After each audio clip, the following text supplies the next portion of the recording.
ನಮಸ್ಕಾರ. ಧರ್ಮಪುತ್ಥಳಿ ಯೂಟ್ಯೂಬ್ ಚಾನಲ್ಗೆ ಸ್ವಾಗತ.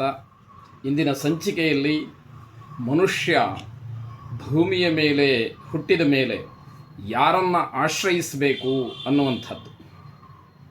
ಒಂದು ಕಡೆ ಸುಭಾಷಿತಕಾರರು ಬರೀತಾರೆ, ನೀಚಾಶ್ರಯೋ ನ ಕರ್ತವ್ಯ ಕರ್ತವ್ಯೋ ಮಹದಾಶ್ರಯ ಈಶಾಶ್ರಯೋ ಮಹಾನಾಗ ಪಪ್ರಚ್ಛ ಗರುಡ ಸುಖಂ ಅಂತ.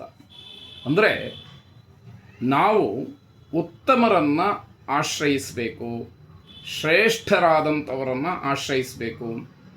ಯಾರು ಸಮಾಜದಲ್ಲಿ ಸನ್ಮಾರ್ಗದಲ್ಲಿ ನಡೆದು ತಮ್ಮ ವಿದ್ಯಾ ಬುದ್ಧಿ ಸಮಾಜಕ್ಕೆ ಉತ್ತಮವಾದಂತಹ ಸಂದೇಶವನ್ನು ಕೊಡುವಿಕೆ, ಹಾಗೆ ಜನರನ್ನು ಒಳ್ಳೆಯ ರೀತಿಯಿಂದ ಒಳ್ಳೆಯತನಕ್ಕೆ ಒಳ್ಳೆಯದಕ್ಕೋಸ್ಕರವಾಗಿ ತಮ್ಮ ಕಡೆ ಆಕರ್ಷಣೆ ಮಾಡಿಕೊಳ್ತಾರೋ ಅಂಥವರನ್ನು ಆಶ್ರಯಿಸಬೇಕು.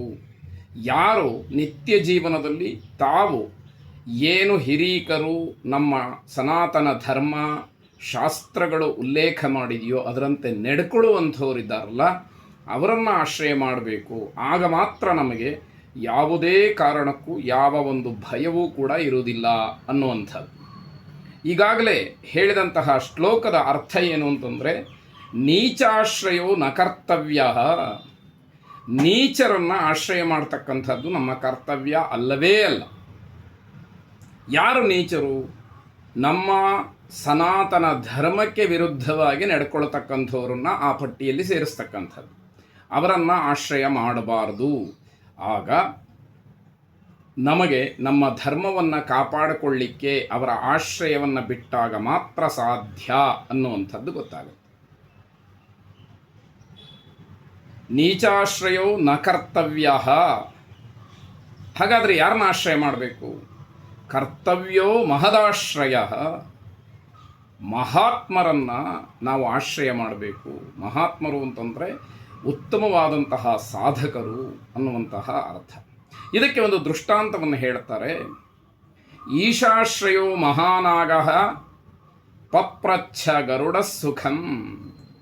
ಪರಮೇಶ್ವರನ ಆಶ್ರಯವನ್ನು ಪಡ್ಕೊಂಡಂತಹ ಒಂದು ಸರ್ಪ, ನಾಗರ ಹಾವು ತನ್ನ ಬದ್ಧವೈರಿಯಾದಂತಹ ಗರುಡನ ಸೌಖ್ಯವನ್ನು ಕೇಳಿತಂತೆ. ಗರುಡ ಚೆನ್ನಾಗಿದ್ದಾನಾ ಅಂತ. ಅಂದರೆ ತನ್ನ ಶತ್ರು ಚೆನ್ನಾಗಿದ್ದಾನ, ತನ್ನನ್ನು ಸಂಹಾರ ಮಾಡುವಂತಹ ತನಗಿಂತ ಬಲಶಾಲಿಯಾದಂತಹ ಶತ್ರು ಚೆನ್ನಾಗಿದ್ದಾನ ಅಂತ ಕೇಳಬೇಕಾದ್ರೆ, ನನಗೆ ಯಾವುದೇ ರೀತಿಯ ಕಂಟಕ ಇಲ್ಲ, ನಾನು ಎಲ್ಲ ರೀತಿಯಿಂದಲೂ ಕೂಡ ಕ್ಷೇಮದಿಂದ ಇದ್ದೇನೆ, ಕಾರಣ ಮಹಾತ್ಮನಾದಂತಹ ಪರಮೇಶ್ವರನ ಆಶ್ರಯದಲ್ಲಿ ನಾನಿದ್ದೀನಿ, ಹಾಗಾಗಿ ನನ್ನ ಶತ್ರುವಾದಂತಹ ಗರುಡ ಏನೂ ಮಾಡಲಿಕ್ಕೆ ಸಾಧ್ಯ ಇಲ್ಲ ಅನ್ನುವಷ್ಟು ದೃಢವಾದ ಧೈರ್ಯ ನಂಬಿಕೆ ಇರತಕ್ಕಂಥದ್ದು. ಹಾಗೆಯೇ ನಾವು ಕೂಡ ಮಹತ್ತಾದಂತಹ ಒಂದು ಸನಾತನ ಧರ್ಮವನ್ನು ಯಾರು ಪರಿಪಾಲನೆ ಮಾಡ್ತಾ ಇದ್ದಾರೆ, ಆಚರಣೆ ಮಾಡ್ತಾ ಇದ್ದಾರೆ, ಅನುಷ್ಠಾನದಲ್ಲಿ ಇಟ್ಟುಕೊಂಡಿದ್ದಾರೆ, ವಿದ್ಯಾ ಬುದ್ಧಿಗಳಿಂದ ತುಂಬಿದ್ದಾರೆ, ಸಮಾಜಕ್ಕೆ ಒಳ್ಳೆಯ ಸಂದೇಶವನ್ನು ಕೊಡ್ತಾ ಇದ್ದಾರೆ, ಅಂಥವರ ಆಶ್ರಯವನ್ನು ನಾವು ಮಾಡಬೇಕು ಅನ್ನುವಂಥದ್ದು ಈ ಸುಭಾಷಿತದ ನೀತಿ. ಎಲ್ಲರೂ ಕೂಡ ಈ ರೀತಿಯಲ್ಲಿ ನಮ್ಮ ಪ್ರಾಮಾಣಿಕವಾದಂತಹ ಪ್ರಯತ್ನವನ್ನು ಮಾಡೋಣ. ಶುಭವಾಗಲಿ. ನಮಸ್ಕಾರ.